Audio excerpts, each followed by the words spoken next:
मैं दुल्हन बनी अमन के कमरे में बैठी थी, लेकिन मेरे दिल में कोई खुशी नहीं थी। ऐसा लग रहा था जैसे मेरे माँ बाप ने मुझे अपने सिर से बोझ की तरह उतार कर फेंक दिया हो। ये सोचकर मुझे रोना आ रहा था कि मेरी जिंदगी अब बर्बाद होने जा रही है। मैंने उनके सामने रोते हुए हाथ जोड़कर मिन्नतें की थीं, पर उन्होंने मेरी एक न सुनी। मैं अमन से शादी नहीं करना चाहती थी। वो हमारे ही मोहल्ले का था और मुझे अच्छी तरह से पता था कि वो कितना गैर जिम्मेदार और आवारा है। दोस्तों के साथ गली में आवारागर्दी करना ही उसका सबसे पसंदीदा काम था। उसके बाप ने उसे कपड़े की दुकान करा कर दी थी, लेकिन उसने उसे भी अपने दोस्तों के साथ अय्याशी में लुटा दिया था। अब वो किसी और की दुकान पर नौकरी करता था। हम 4 बहनें थीं और मैं सबसे बड़ी थी। जब मेरे लिए अमन का रिश्ता आया तो मेरे माँ बाप ने बिना सोचे समझे हाँ कर दी। इससे पहले भी मेरे कई रिश्ते आए थे, लेकिन वो या तो ज़्यादा उम्र के मर्द के थे या फिर जिनकी शादियाँ हो चुकी थीं और जिनके बच्चे भी थे। मैंने तो माँ से कह दिया कि मुझे किसी ऐसे मर्द की दूसरी पत्नी बनना मंजूर है जिसके बच्चे हों। मैं उन्हें पाल पोस लूँगी, पर मुझे अमन से ना बांधें। मगर मेरे माँ बाप को बस यही चिंता थी कि लोग क्या कहेंगे कि बेटी की शादी बूढ़े से कर दी या शादीशुदा से कर दी। उन्होंने मेरी एक न सुनी और मेरी शादी अमन से कर दी। अब मैं उसकी दुल्हन बनकर उसके कमरे में बैठी थी और तभी दरवाजे पर किसी के आने की आहट हुई। मैंने समझ लिया ये अमन ही होगा और वो मेरे सामने आकर बैठ गया।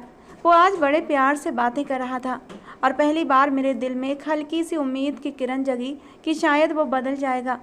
उसने मुझे सोने की अंगूठी पहनाई जो उसकी माँ ने लेकर दी होगी, क्योंकि मुझे पता था उसकी इतनी हैसियत नहीं थी कि वो अपने बलबूते पर मेरे लिए कुछ खरीद सके। उसने धीरे धीरे मेरा हाथ थामा और फिर मेरे करीब होने लगा और मैंने खुद को उसके हवाले कर दिया। शादी की पहली रात अमन ने मुझे खूब प्यार दिया था। शादी की पहली रात मेरे लिए अच्छी साबित हुई और मैंने अपने सारे डर निकाल कर उसके साथ एक नई ज़िंदगी की शुरुआत की। पहले 2-3 महीने तक तो ठीक ठाक बीते, लेकिन अमन अपनी पुरानी राहों पर लौट आया। दोस्तों के साथ उसकी आवारागर्दी फिर से शुरू हो गई। मैंने उसे कहा कि अब जिम्मेदार होना चाहिए तुम्हें, ज़िंदगी में और भी खर्चे आएंगे। इस बात पर वो मुझसे नाराज़ हो गया। उसकी माँ ने मुझ पर ताने मारने शुरू कर दिए कि अब उनके बेटे के साथ साथ मैं भी उनके घर पर बोझ बन गई हूँ। एक दिन मैंने उनसे कह दिया, अगर आपको इतना ही बोझ लगता है तो अमन की शादी क्यों की थी। बस इसी बात पर घर में तूफान खड़ा हो गया। सास ने ये बात अमन को मिर्च मसाले लगाकर बताई और वो गुस्से से भड़क गया। वो मेरे सामने आया और चिल्लाकर मुझसे कहने लगा, अगर घर के काम करती हो तो तुम्हारी इज्जत नहीं गिर जाएगी। मैंने भी जवाब दिया, अमन जिम्मेदारियों को समझो, कल को तुम्हें अपने बच्चों का भी ख्याल रखना होगा। कब तक लोग हमारी जिम्मेदारी उठाते रहेंगे। अपनी आवारागर्दी छोड़ो, कब तक हम तुम्हारे माँ बाप के टुकड़ों पर पलते रहेंगे। मेरी बात सुनकर अमन ने गुस्से में मुझे जोरदार थप्पड़ मारा और गुस्से से बड़बड़ाता हुआ घर से चला गया। मैं उस समय चुपचाप रोती रही। वो घर से बाहर चला गया और मैं अपने कमरे में टूट कर बैठ गई। तभी मेरा 12 साल का छोटा देवर समीर कमरे में आया। कहने लगा, मम्मी बुला रही हैं। पर मुझे रोते देख वो ठिठक गया। मेरे पास बेड पर आकर बैठ गया और बोला, भाभी आप क्यों रो रही हैं। फिर अपने छोटे छोटे हाथों से मेरे आंसू पोंछने लगा। उस वक्त मुझे किसी हमदर्द की ज़रूरत थी और मैं समीर को गले लगाकर फूट फूट कर रोने लगी। समीर भी एक सच्चे दोस्त की तरह मुझे दिलासा दे रहा था। भाभी आप मत रोइए, मैं भैया को डांट लगवाऊंगा, पापा से शिकायत करूंगा, वो भैया को डांटेंगे। प्लीज़ आप मत रोइए, आप रोती हैं तो मुझे अच्छा नहीं लगता। अचानक मुझे एहसास हुआ कि एक छोटे बच्चे के सामने ये रोना ठीक नहीं। मैंने जल्दी से अपने आंसू पोंछे। समीर ने अपने हाथों से मेरे आंसू साफ किए। आप बहुत अच्छी हैं भाभी, भैया बहुत बुरे हैं, मैं उन्हें डांट लगवाऊंगा। समीर सचमुच बहुत प्यारा बच्चा था। इस घर में एक वही तो था जो मुझसे करीब था, मेरी बातें समझता था। उसकी मासूम बातों ने उस पल मेरा दिल बहलाया। मैंने उससे कहा, समीर तुम चलो, मैं अभी फ्रेश होकर आती हूँ। नीचे गई तो देखा मेरी सास का चेहरा गुस्से से फूला हुआ था। रात के खाने का कोई अता पता नहीं था। मैं उनसे नजरें चुराती किचन में आ गई और जल्दी जल्दी खाने की तैयारी करने लगी। 2-3 दिन तक मैं अमन से नाराज़ रही, लेकिन जब उसे मेरी ज़रूरत हुई तो वो रात को मेरे करीब आया। मैंने उसे दूर धकेलने की कोशिश की, लेकिन उसने गुस्से में मुझे अपनी ओर खींचते हुए कहा, पति हूँ तुम्हारा, हक रखता हूँ तुम पर, हिम्मत कैसे हुई मुझे मना करने की। ये कहकर वो मुझ पर झुक गया। बेबसी के मारे मेरी आंखों से आंसू बह निकले। उसे बस अपना हक याद रहता था, बाकी सारे फ़र्ज भूल जाता था। कुछ देर बाद अपनी मनमानी करने के बाद वो मुझसे अलग हुआ और सो गया, जबकि मैं अपने टूटे हुए दिल के साथ बाथरूम में जाकर खुद को बंद करके रोने लगी। बेआवाज बेबस आंसू मेरे दिल के दर्द को बयां कर रहे थे। जब बाहर निकली तो देखा कि अमन चैन से सो रहा था। मुझे कभी ज़्यादा दौलत की ख्वाहिश नहीं थी, बस इतना चाहती थी मेरा पति इतना कमाए कि मुझे दूसरों के ताने सुनने ना पड़े। मुझे अपने माँ बाप पर भी गुस्सा आता था। पता नहीं क्यों उन्होंने मेरी इतनी कम उम्र में शादी कर दी थी। मेरी उम्र अभी सिर्फ 18 साल थी और अमन मुझसे पूरे 10 साल बड़ा था। मेरे माँ बाप बहुत गरीब थे और जैसे तैसे हम चारों बहनों को पाल रहे थे। माँ घर पर सिलाई कढ़ाई करके थोड़ा बहुत काम चला लेती थी। मेरे पापा मजदूरी पर जाते और मैंने कभी बचपन से ऊंचे ख्वाब नहीं सजाए थे। मुझे पता था मेरे माँ बाप की स्थिति ऐसी नहीं है कि वो मुझे किसी अमीर घर में भेज सकें, लेकिन कम से कम इतना तो सोचा था कि मेरा पति मुझे इज्जत से 2 वक्त की रोटी दे सकेगा। पर शायद मेरे नसीब में ये भी नहीं था। अब मैं हर रोज़ उस घर में कैदी जैसी ज़िंदगी जी रही थी। मेरी सास मुझसे पूरा दिन गधों की तरह काम करवाती और खाने के वक्त तानों की बौछार करती। अमन चुपचाप बैठकर ये सब सुनता जैसे कुछ हुआ ही ना हो और बेशर्मी से खाना खाकर घर से बाहर निकल जाता। और जब एक दिन मुझे अपने माँ बनने की खबर मिली तो मैं खुश होने की बजाय और भी टूट गई थी। एक बार फिर मैंने अमन से कहा, अमन अब तो हमारी ज़िंदगी में एक नया मेहमान आने वाला है, कम से कम अब तो ज़िंदगी को लेकर सीरियस हो जाओ। लेकिन अमन ने मेरी बात को ऐसे अनसुना कर दिया जैसे कोई मामूली बात हो। मेरा दिल टूट सा गया था। फिर पूरे 9 महीने के बाद मैंने एक प्यारी सी बेटी को जन्म दिया। मेरा देवर समीर तो अपनी नन्ही लबीना को देखकर खुशी से झूम उठा। वो उसे गोद में लेकर हर जगह घुमाता। ये मेरी लबीना है, मैं इसे अपने पास रखूँगा, किसी को नहीं दूंगा। उसकी इस मासूमियत में मुझे सच्ची खुशी दिखी। मेरी सास भी हैरान थी कि वो लबीना के लिए कितना दीवाना हो गया था। समीर के सो जाने के बाद ही मैं लबीना को उसके पास से लाती थी। लबीना बस भूख लगने या फिर डायपर बदलने के समय ही मेरे पास आती थी, बाकी समय समीर के पास ही रहती। एक दिन अमन ने मुझसे कहा, अपनी शादी के गहने मुझे दे दो, मैं उन्हें बेचकर दुकान शुरू करना चाहता हूँ। मुझे लगा शायद अब अमन जिम्मेदारी समझने लगा है। मैंने खुश होकर अपने शादी के गहने उसके हाथों में रख दिए, जिनमें एक सोने की अंगूठी, हाथों की चूड़ियाँ, एक सोने की चैन और झुमके थे। चैन, अंगूठी और चूड़ियाँ अमन के घर वालों ने दी थीं, जबकि झुमके मेरी माँ ने बड़ी मुश्किलों से बनवाए थे। मैंने सब कुछ अमन को दे दिया, ये सोच कर कि वो हमारी ज़िंदगी संवारने में इस्तेमाल करेगा। अमन ने एक छोटी सी दुकान शुरू कर ली, लेकिन उसका वही हाल था, कभी जाता कभी नहीं जाता। लबीना अब 1 साल की होने वाली थी और फिर एक दिन अमन ने कहा कि उसकी दुकान में चोरी हो गई है। गुस्से के मारे मैं पागल हो गई थी। मैंने अपना सब कुछ देकर उसे सहारा दिया था और उसने सब मिट्टी में मिला दिया। उस दिन मैंने उससे लड़ाई की तो उसने मुझे 3 बार तलाक कह दिया। उसकी ज़ुबान से ये शब्द सुनते ही मेरी दुनिया तहस नहस हो गई थी। मैं अवाक होकर उसे देखती रही और वो 3 बार तलाक कहकर मुझसे मुंह फेर कर खड़ा हो गया। मैंने उसे रोते हुए कहा, अमन ये क्या कर दिया तुमने? अपनी बच्ची का भी नहीं सोचा? मैं इसे लेकर कहाँ जाऊँगी? उसने कहा, मुझे कुछ नहीं पता, और कमरे से निकल गया जैसे मुझसे कोई रिश्ता ही ना था। मेरी सास ने भी जब सुना और मेरे कमरे में आकर मुझ पर ही गुस्सा उतारा। क्या ज़रूरत थी पति के मुंह लगने की? अब अगर उसे गुस्सा दिलाओगी तो यही होगा, तुमने खुद अपनी ज़िंदगी बर्बाद की है। वैसे अब तुम्हें यहाँ से जाना होगा, अमन ने तलाक दे दी है, अब तुम्हारा यहाँ रहना जायज़ नहीं है। मैंने आंसू भरी आंखों से अपनी सास को देखा था। इस सारे दर्द की जड़ वही थी। ऐसी माँओं को अपने बेटों की शादियाँ ही नहीं करनी चाहिए जो अपनी पत्नी को 2 वक्त की रोटी भी न दे सकें। इस घर में मैंने नौकरों की तरह काम किया था, बस 2 वक्त की रोटी के लिए। मैंने अपने आंसू पोंछे, कुछ कपड़े बैग में डाले और लबीना को गोद में लेकर चल पड़ी। समीर बिलख बिलख कर रोया था, भाभी मत जाओ, मैं लबीना और आपके बिना नहीं रह सकता। मुझे अपने दिल में एक कसक महसूस हुई, लेकिन मेरी सास ने समीर का हाथ पकड़कर उसे पीछे कर लिया। मैं दुखी मन से घर छोड़कर अपनी माँ के पास लौट आई। माँ ने भी मुझे ही कसूरवार ठहराया।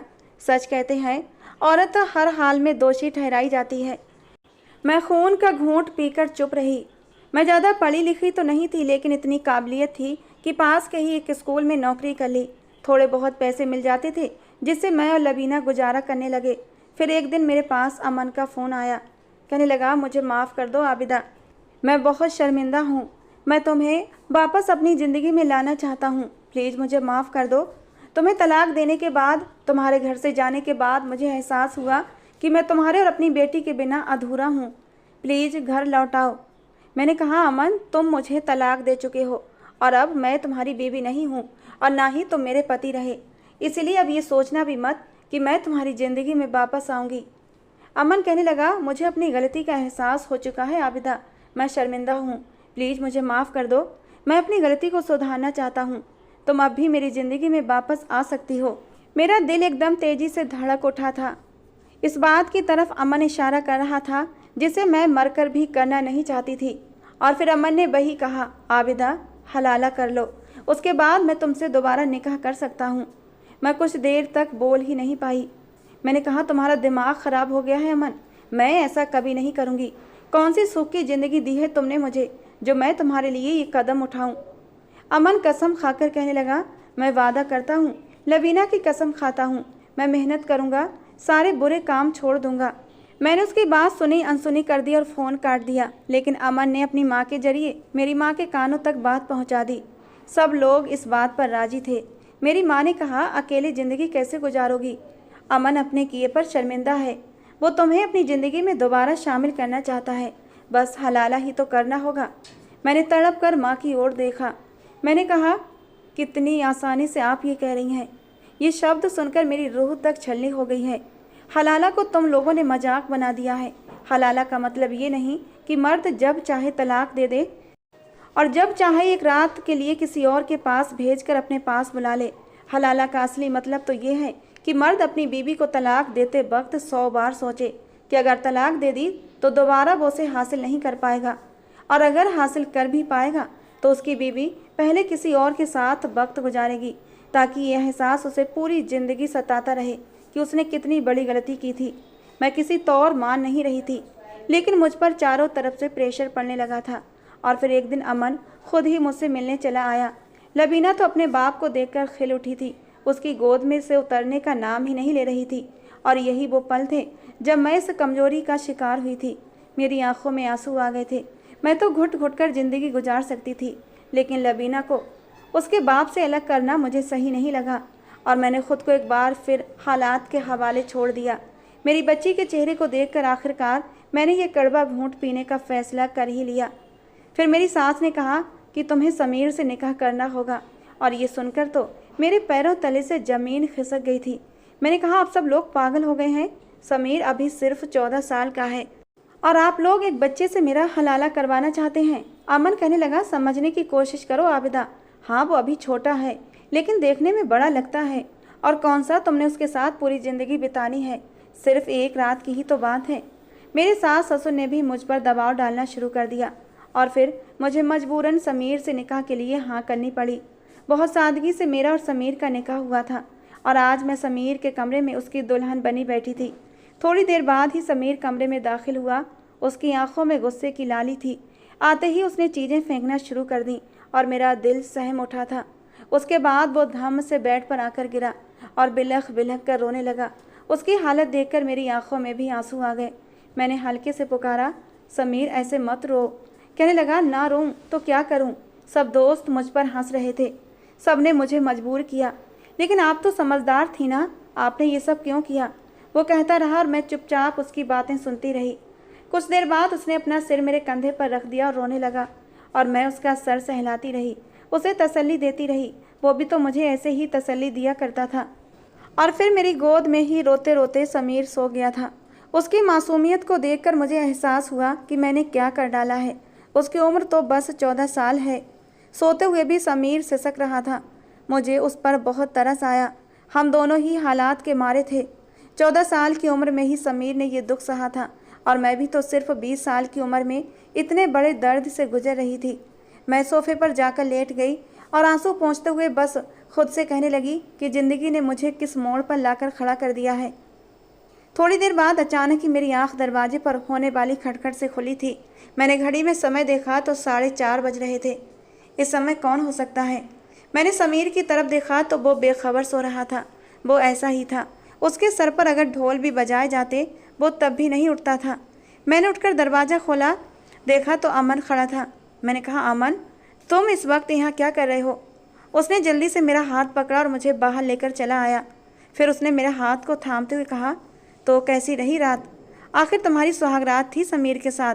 उसकी बातों में छुपी बेइज्जती और कड़वाहट से मेरा खून खौल उठा। मैंने कहा, जो हो रहा है वो तुम्हारी मर्जी से और तुम्हारी गलती की वजह से हो रहा है। फिर मैंने नजरें चुराते हुए कहा, जाहिर सी बात है, शादी की पहली रात थी तो तुम भी समझदार हो कि शादी की पहली रात क्या होता है। वही मेरे और समीर के बीच हुआ है। मैंने जानबूझकर अमन को मिर्ची लगाई थी। मेरी बात सुनकर उसके चेहरे पर गुस्से की लकीरें साफ दिखी थीं। मुझे घूरते हुए कहा, लेकिन समीर तो अभी बच्चा है ना।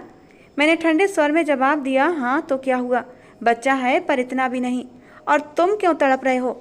हलाला का मतलब तुम्हें अच्छे से मालूम होना चाहिए। अब तकलीफ किस बात की है तुम्हें? मैंने हाथ छुड़ाते हुए कहा, अभी फ़िलहाल मेरा और तुम्हारा कोई रिश्ता नहीं है। तुम मेरे लिए गैर मर्द हो। मेरा पति कमरे में मेरा इंतज़ार कर रहा होगा और इस वक्त तुम्हारे साथ रहना सही नहीं है। जैसे ही मैंने मुड़कर जाने लगी, उसने मेरा हाथ जोर से पकड़ लिया और दबाते हुए बोला, कुछ ज़्यादा ही पर निकल आए हैं तुम्हारे। सुबह होते ही समीर से तलाक लेकर अपनी इद्दत पूरी करना, उसके बाद मैं दोबारा तुमसे निकाह करूँगा, समझी? मैंने दर्द से हाथ छुड़ाते हुए कहा, अमन मेरा हाथ छोड़ो, मुझे तकलीफ़ हो रही है। मैंने झटके से अपना हाथ छुड़ाया और उसे वहीं छोड़कर कमरे में लौट आई। वहाँ जाकर मैं टूट गई थी और फिर फूट फूट कर रोने लगी। अमन की नज़रों में मेरे लिए कोई इज्जत या सम्मान का भाव नहीं था, बस एक बेचैनी थी कि इस रात मैं उसकी बाहों में क्यों नहीं हूँ, बल्कि समीर के साथ क्यों हूँ। इस बात की क्या गारंटी थी कि दोबारा निकाह करने के बाद मुझे अमन समीर का ताना नहीं देता? क्या मुझे अपनी ज़िंदगी में वो इज्जत और सम्मान मिल पाएगा? यही सोचकर मैं रो रही थी। गलती मर्द करे और भुगतना औरत को पड़ता है। मैंने एक नज़र समीर की तरफ डाली तो मेरा दिल धक से रह गया, क्योंकि वो जाग रहा था और चुपचाप मुझे रोते हुए देख रहा था। मेरी नज़र पड़ते ही वो धीरे से उठकर बैठ गया और बोला, भाभी आप क्यों रो रही हैं? मैंने आंसू पोंछते हुए कहा, बस यूं ही, अपनी किस्मत पर रोना आ गया। वो गंभीरता से बोला, भाभी आपने इतना गलत फैसला क्यों लिया? क्या आपको अमन भैया के स्वभाव का अंदाज़ा नहीं था? वो अच्छे इंसान नहीं हैं, हमेशा आपको दुख दिया है। फिर क्यों?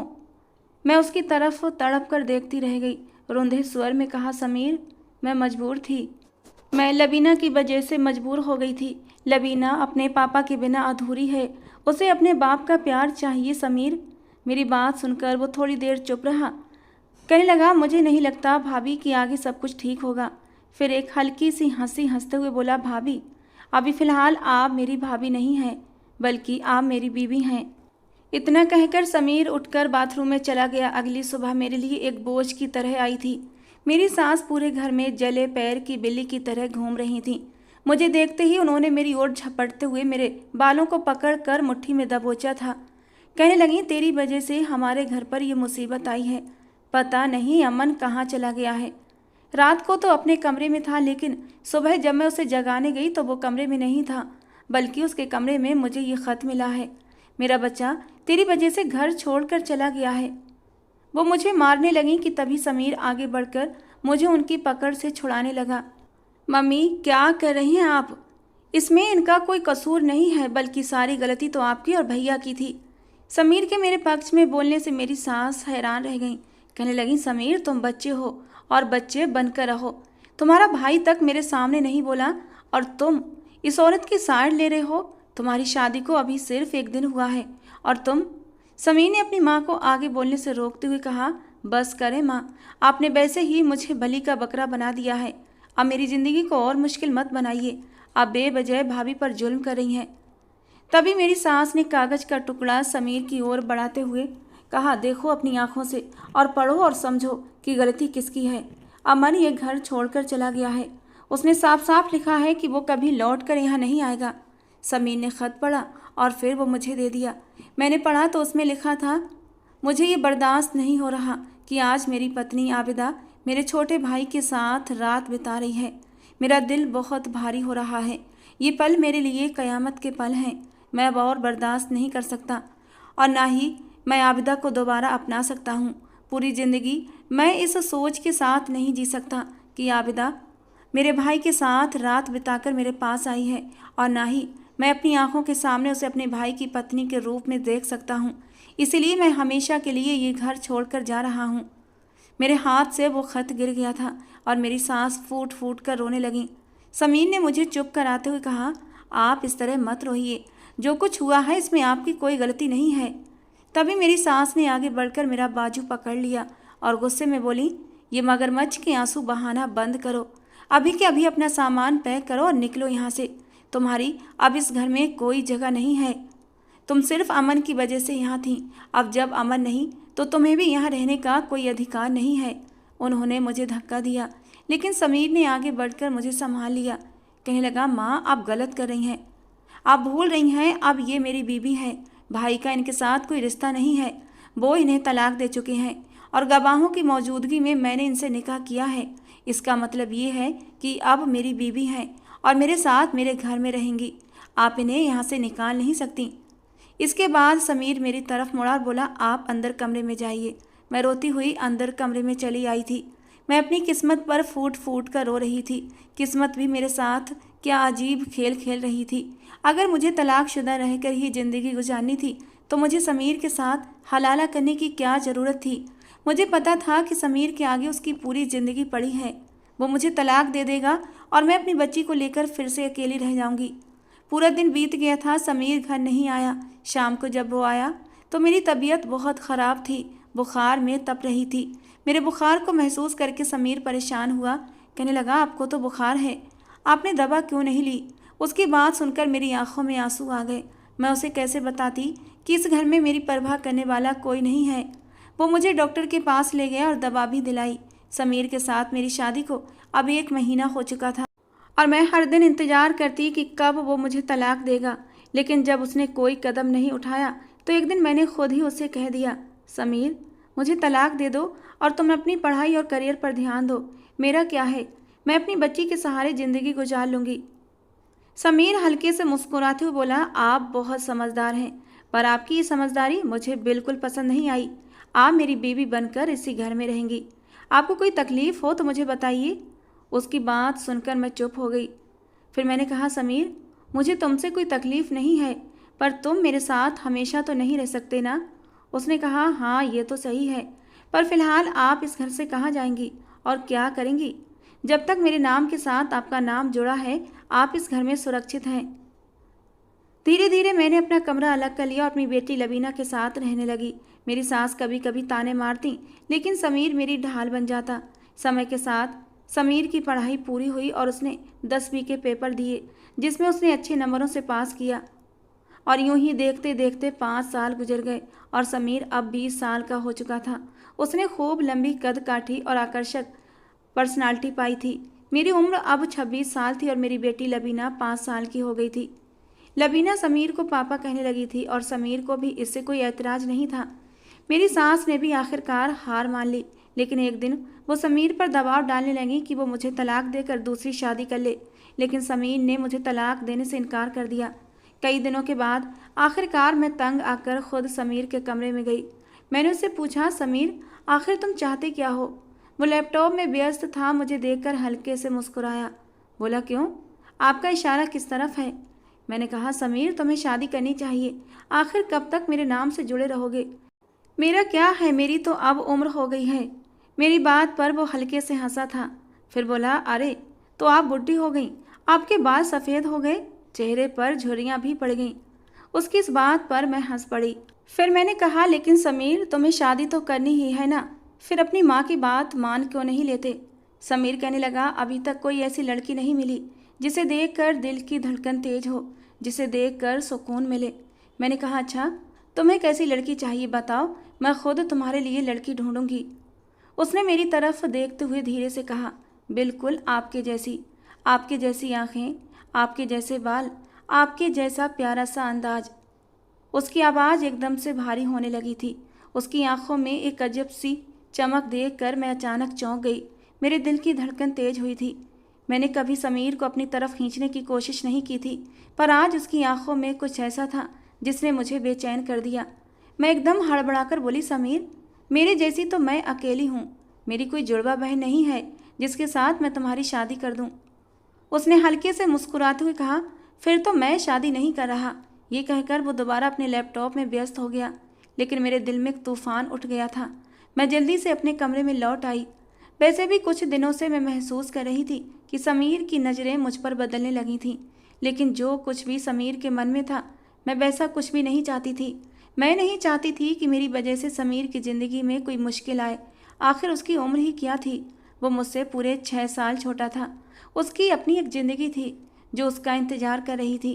मैंने तय कर लिया था कि मैं उससे तलाक लेकर उसकी शादी किसी अच्छी लड़की से करवा दूंगी, मगर शायद किस्मत में कुछ और ही लिखा था। उस दिन समीर की माँ अपनी बहन के घर गई हुई थी।